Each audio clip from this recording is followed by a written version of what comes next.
dubious honor of not only having a number one album, but Cake had the lowest selling number one album of all time.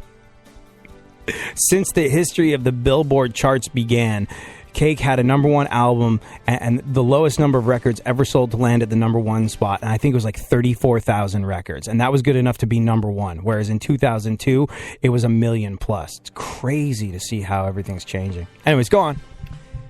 Erin Andrews says she was shocked that the latest Bachelor and his fiancée broke up.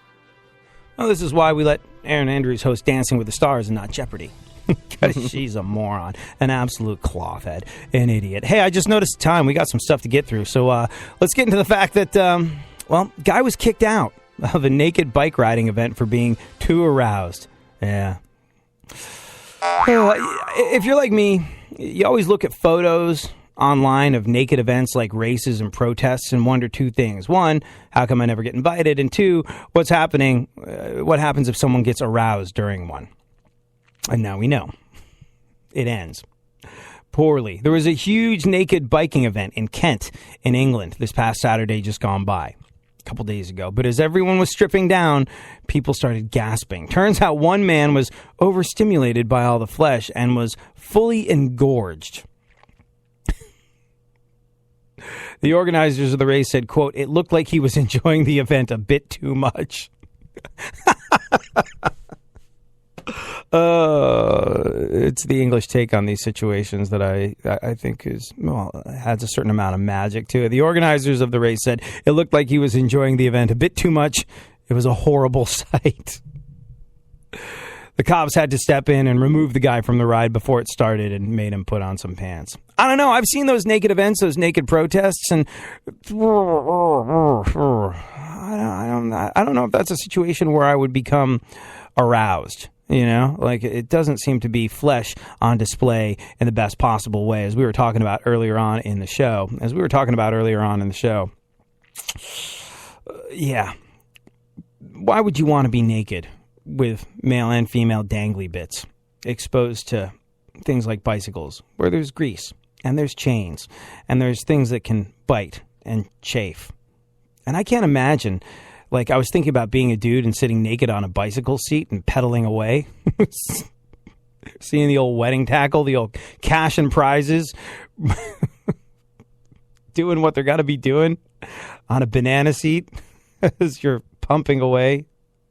That's not a good look. That's not attractive. That's not something anybody wants to see. And, I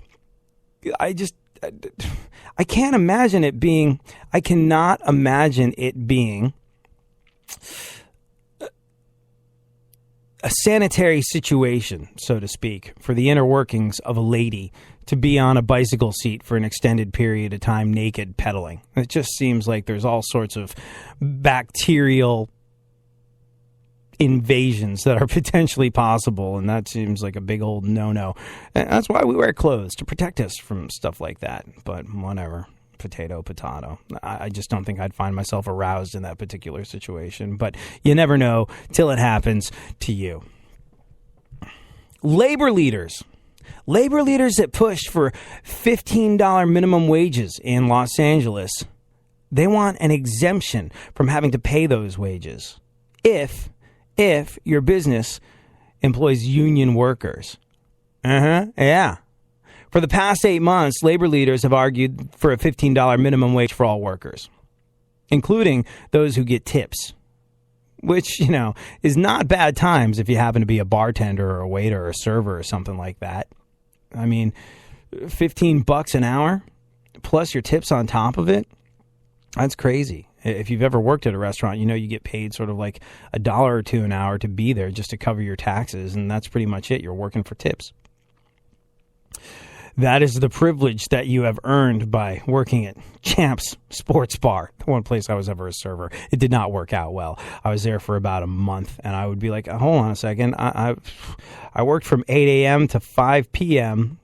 on my feet, and I'm walking out of here with $34. This is not a sustainable business model for yours truly. But other people were making money hand over fist. I was like, evidently I don't do this stuff right. And I pursued a career, note the air quotes around that word, in radio. And here I am now. It was my failure as a waiter that led to this. But anyways, Labor leaders say that, and by the way, if there was a $15 an hour minimum wage where I was a waiter, I would have stuck it out. I would have figured a way to make it work. $15 an hour is not bad. Plus tips on top of that. Ay caramba. That's kind of living, especially in towns like Texas where it costs $1 a month to live. But now labor leaders say that workers represented by unions should have the leeway to negotiate a wage below the new minimum wage. Seems shady, doesn't it? Yeah, it does. Rusty Hicks, who heads the country's Federation of Labor and helped lead the Raise the Wage Coalition. He said, quote, with a collective bargaining agreement, a business owner and the employees negotiate an agreement that works for them both. The agreement allows each party to prioritize what is important to them. This provision gives the parties the option, the freedom to negotiate that agreement, and that's a good thing. Well, if it's a good thing, and trust me on this, I feel like it's a good thing. Look, you want to be indispensable at a job, get a set of skills that make you indispensable.